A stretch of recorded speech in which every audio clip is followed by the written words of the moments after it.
What's going on, everybody? Welcome back to another video. For those of you new to the channel, my name is Matt, and this channel is all about retroactive jealousy, jealousy in relationships, and helping overcome those painful, intrusive thoughts that you might be having about your significant other's past. And in this video, I want to kind of break something down and talk about a question that I got asked a few days ago. And it was somebody on my enrolled in my course and utilizing the email coaching that I provide for free. And they asked, they watch the videos here, they understand everything, but the thoughts that they get and the pain that they feel feels so real. And it's hard for them to, and this is probably the same situation that you're in, and same with me when I suffered, but sometimes it's just so hard to not think about it, or so hard not to do a compulsion, so hard not to do these things because the thoughts and everything feel so real, like it's happening in real time, and we just have to do something, right? We have to do something. And so I want to kind of address that. And before I get started, if you can just take one quick moment, go ahead and smash that like button. That'll help with the YouTube algorithm, get this video out to people who really need to see it, and also subscribe to the channel if you have not done so already. So to address this idea of these thoughts seeming so real, why do they seem so real? Why does it feel so real? Why does it feel like this is happening all in real time right in front of us, when in actuality it's not happening at all in front of us, right? It's all in our head. But what makes this so real is this idea that our minds are, you can look at this in a positive or a negative way. I look at it in a positive way because I just think our species, everything about us is just so magnificent. But our minds are so powerful that it cannot tell the difference sometimes between what's real and what's not. And sometimes it gets stuck in this, I like to call it a brain lock, where it really thinks bad things are happening to us. Bad things are happening to us in real time. And so it gives off this feeling, this adrenaline response, which has been, passed down from our ancestors, to protect us, to protect ourselves, to let us know that you're in danger. You need to run, you need to go hide, you need to fight, you need to do something.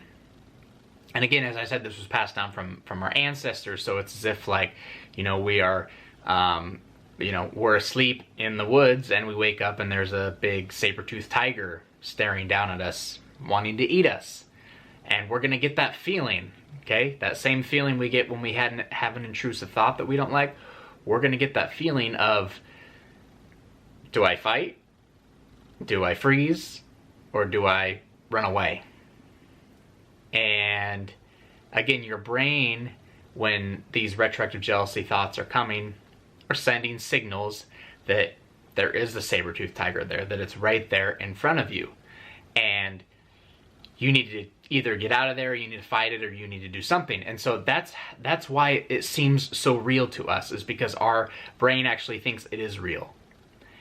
And it's sending us the signals that it is real, that we are in danger, that something is happening right now in time, and we need to figure out the answers to everything, and we need to know everything 100% down to a T in order for us to survive. But the truth of the matter, that what we can actually see, is we're not actually in danger of dying. We're not in danger of any physical harm of any kind. Our brain perceives that we are, sending us the signals that we are, but we're not. And the one way to look at this is, sufferers of retroactive jealousy, there's no question, and this is a good thing, you can look at yourself and say, wow, my brain, the way I'm wired, my, the things that were passed down from my ancestors from the caveman days, it all works really well. Your brain's working really well. The adrenaline response, everything is working really, really well. And so guess what? If you were in a situation where, maybe not a saber-toothed tiger, but you're trapped in the woods with a bear or something like that, you're probably going to be the first one to figure out how to get out of there. because your brain's really good at sending out these signals of it being real.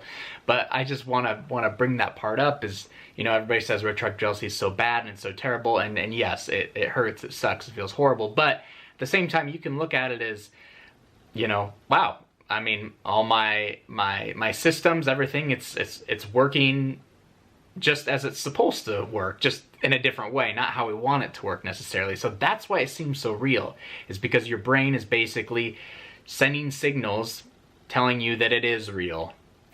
And that's, again, I get that question a lot. It seems so real, it feels so real, I can almost close my eyes and see it all. That's your brain working. That's your brain doing what it thinks it needs to do. But in this case, your brain is wrong. And that's the one thing that it's a very, very important to understand and to tell yourself is, while yes, this seems so real, yes, these thoughts seem real, yes, this feeling seems real, yes, these ideas that I need to figure out all the answers seem so real, it's not real. And you just have to tell yourself that no matter what, I can't do this compulsive behavior. No matter what, I can't question this idea of if this is real or not real. You know, it's just like watching a really scary movie. I hate scary movies, especially ones with like satanic stuff and things like that in it. Those things just creep me out, and I can watch those and get freaked out and not sleep at night and, you know, think about it all day and so on and so forth, because that seems so real to me. Even though it's not. It's made up. They're actors. They got paid $1 million to do it, and they probably laughed the whole time they were making it. It seems so real. And again, I get caught in the trap that I think it's real. That's what retroactive jealousy is, just caught in the trap I think it's real. And I have to stop myself and remind myself, it's just a movie. It's just silly. It was just pretend. These are all actors. Again, they're making $1 million. They're probably laughing and cracking jokes the whole time when we think it's such a serious thing. They're probably having a good time doing it, right? And it's important to have those reminders to yourself while you're suffering from RJ, from retroactive jealousy, to stop every once in a while and say to yourself, wow, this does feel real right now. This does feel painful right now. I really want to ask my partner this question. If I just ask them this one question, I'll never have to ask another question again. And you have to sit with those questions and understand that those are lies. Those are not real. And if you do those things, if you do those compulsions, if you give into that stuff, it's going to do you much more harm than good. So it's important to just take a step back. Take a step back from all that. And again, realize that yes, it's going to be painful. Yes, it's going to hurt. Yes, it's going to feel very real.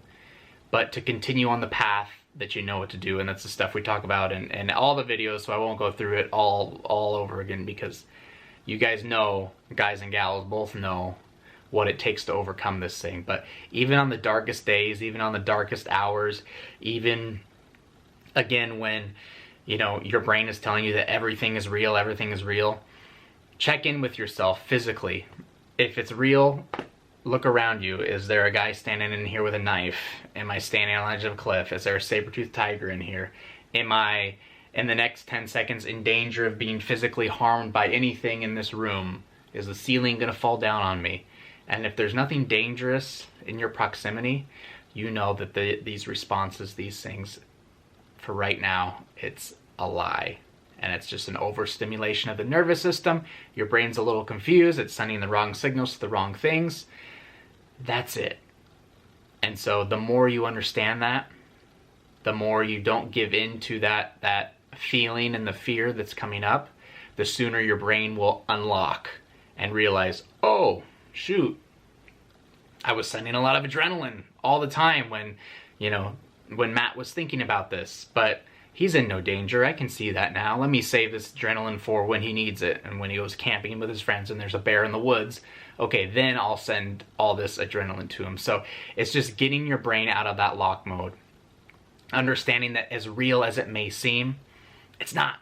It's not real. Follow your path, follow the steps that you know what to do, and just keep doing it every single day that you can. And the more you do this, the quicker you're gonna find that key to unlock your brain And that's going to be your path to freedom, when finally you can think one of these thoughts that used to drive you crazy and you don't have that anxious response anymore. And you can take a deep breath and you can realize, wow, I faced it head on and I conquered it and I did it. And I promise you very soon that is going to be you. So guys, if you like this video, please take just a quick moment and go ahead and smash that like button. That'll help get this video out to more people that need to see it. Also, subscribe to the channel if you have not already done so for more Retroactive Jealousy content. Of course, I got more stuff coming your way. And also check out the links in the description below for my Retroactive Jealousy 7-day accelerator program, plus my 90 days of free email one-on-one coaching, which is still available now at the big discount, so take advantage of that while you can. And also the link to the Facebook group is below if you'd like to join that. That's absolutely free. So thank you everyone once again for joining me in today's video, and of course I'll see you next time.